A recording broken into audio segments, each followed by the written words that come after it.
আপনারা দেখেছেন যে গণ অভ্যুত্থানের ইতিহাস বিকৃত করা হয়েছে।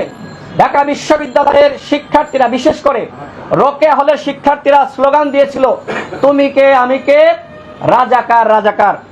এই স্লোগান ছাড়া আর কোনো স্লোগান ছিল সেই দিন? আপনারা তো সাংবাদিক ভাইরা, ছিল? আপনাদের কাছে প্রশ্ন করছি, ছিল না? একটি স্লোগান ছিল, তুমি কে আমি কে, রাজাকার রাজাকার। আজকে ইতিহাসে বলা হচ্ছে তুমি কে আমি কে, রাজাকার রাজাকার। কে বলেছে? কে বলেছে? সরকার সরকার। আরে হাসিনা কিসের সরকার? ও কোনো সরকার ছিল? ও ছিল ফ্যাসিস্ট। আজকে ইতিহাসকে এইভাবে বিকৃত করা হচ্ছে, হাসিনাকে সম্মানিত করা হচ্ছে সরকার বলে। এগুলো যারা করছে আমরা তাদের তীব্র নিন্দা এবং বিরোধিতা করি। মাহফুজ আলম তিনি ওই দুজনের সহযোগিতায় তিনি প্রধান উপদেষ্টার বিশেষ সহকারী হলেন। এটি একটি চাল ছিল, টেকনিক ছিল। এরপরে তাকে দিয়ে নাকি আরো অনেক কাজ করাতে হবে, যে কারণে আমাদের রেজওয়ানা আপা তিনি বললেন যে তাকে উপদেষ্টা বানাতে হবে। খুব ভালো আবদার। দপ্তরবিহীন উপদেষ্টা হলেন। এরপরে তাকে কি করা হলো? তাকে তথ্য উপদেষ্টার দায়িত্ব দেওয়া হলো। তথ্য উপদেষ্টাকে বলা হয় সরকারের মুখপাত্র। আজকে তিনি কিভাবে মুখপাত্রের ভূমিকা পালন করছে আমি একটু তার বর্ণনা করি। কখনো হেফাজতের বিরুদ্ধে বক্তব্য দিচ্ছেন, কখনো জামাত ইসলামের বিরুদ্ধে বক্তব্য দিচ্ছেন, কখনো বিএনপির বিরুদ্ধে দিচ্ছেন, কখনো গণ অধিকার পরিষদের বিরুদ্ধে বক্তব্য দিচ্ছেন। এই যে মুখপাত্র সাহেব, তার দায়িত্ব কি এই অনৈক্য সৃষ্টি করা? তিনি যদি এত তাত্ত্বিক জ্ঞান ছড়াতে চান তাহলে পদত্যাগ করে কেন এই জ্ঞানের ভান্ডার খুলে বসেন না? তিনি ইসলামিক শক্তিকে সহ্য করতে পারছেন না। আলেম উলামা মাদ্রাসা শিক্ষার্থীদেরকে নিয়ে ইতিমধ্যে কটাক্ষ করেছেন, যে কারণে আমরা দেখেছি হেফাজতে ইসলাম তারা বিবৃতি দিয়েছে। বিশেষ করে শাপলা চত্বর নিয়ে তিনি একটি নতুন বয়ান তৈরি করেছেন। জামাত ইসলামকে নিয়ে তিনি কটাক্ষ করেছিলেন, যে কারণে জামাত ইসলাম বিবৃতি দিয়েছে। এরকম বিবৃতি আরো অনেক দল দিয়েছে। তিনি এইভাবে অনৈক্য সৃষ্টি করছেন। এরকম নৈরাজ্য সৃষ্টিকারী, গণ অভ্যুত্থানের শক্তির মধ্যে বিভাজন সৃষ্টিকারী ব্যক্তি কি করে উপদেষ্টা পদে বহাল থাকে? আমি প্রধান উপদেষ্টার কাছে প্রশ্ন তুলছি যে আপনি কি তাকে এই দায়িত্ব দিয়েছেন? তিনি আজকে জাতীয় ঐক্য সংহতি পুরোপুরি ধ্বংস করেছেন। একমাত্র ব্যক্তি হিসেবে যদি কাউকে দায়ী করতে হয়, আমি মনে করি মাহফুজ আলম তিনি একজন বিতর্কিত ব্যক্তি। এরকম বিতর্কিত ব্যক্তি কোনোভাবেই তিনি এই সরকারের উপদেষ্টা পদে বহাল থাকতে পারেন না।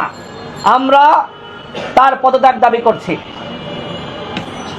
একই সাথে বন্ধুগণ, আমরা এই সরকারকে বলেছিলাম আপনারা আওয়ামী লীগকে নিষিদ্ধ করেন, কারণ আওয়ামী লীগ একটি গণহত্যাকারী দল।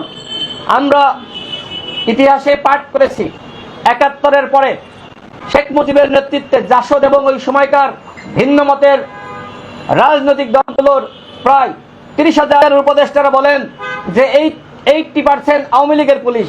তো ভাই, আপনারা এই 80% নিয়ে কিভাবে রাষ্ট্র সংস্কার করবেন? বিপ্লবী ছাত্র জনতা যারা অভ্যুত্থানে ভূমিকা রেখেছে তারা প্রশিক্ষণ প্রাপ্ত। এই বিপ্লবী ছাত্র জনতা তারা পুলিশকে, আওয়ামী ফ্যাসিস্টকে তারা প্রতিরোধ করেছে। আর কি প্রশিক্ষণের দরকার আছে? তাদেরকে আপনারা ১ লাখ বিপ্লবী ছাত্র জনতা যাদের শিক্ষাগত যোগ্যতা আছে, সাহস আছে, সততা আছে, বিপ্লবে ভূমিকা রেখেছে, তাদের মধ্য থেকে ১ লাখ ছাত্র জনতাকে ১ মাসের শর্ট প্রশিক্ষণ দিয়ে তাদেরকে পুলিশ সহ বিভিন্ন বাহিনীতে দায়িত্ব দিতে হবে, নিয়োগ করতে হবে। আমরা সেই দাবি করছি। এবং আওয়ামী লীগকে নিষিদ্ধের যে কথা আমরা বলেছিলাম, যে দাবি তুলেছিলাম, এখনো পর্যন্ত নিষিদ্ধ করা হয়নি। বরং আমাদের প্রধান উপদেষ্টা বলেছেন, তিনি বিবিসি সাক্ষাৎকারে বলেছেন যে আগামী নির্বাচনে আওয়ামী লীগ অংশ নিবে কি নিবে না এটি নাকি তাদের দলীয় সিদ্ধান্ত। আমরা বলছি আওয়ামী লীগ এই বাংলাদেশে আগামী নির্বাচন কেন, আর কোনো নির্বাচনে অংশ নিতে পারবে না। আওয়ামী লীগ গণহত্যা চালিয়েছে। গণহত্যার পরে পৃথিবীর ইতিহাসে কোথাও কোনো দল নির্বাচনে অংশ নিতে পারে নাই। যদি আওয়ামী লীগকে নির্বাচনে আমরা অংশ নেওয়ার সুযোগ দিই তাহলে শহীদের রক্তের সাথে বেঈমানি করা হবে।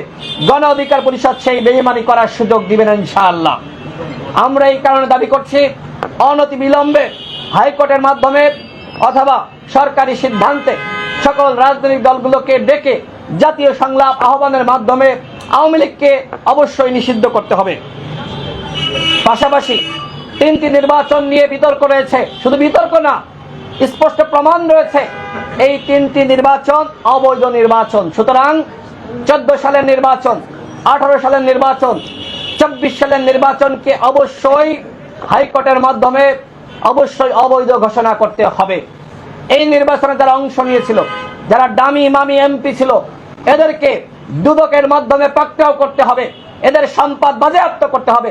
সেটি না করে আমরা লক্ষ্য করছি এদেরকে বাফুফের সহসভাপতি বানানো হচ্ছে দামি এমপিদের, এবং উপদেষ্টারা তাদের পাশে বসিয়ে তারা বাতাস খাচ্ছে।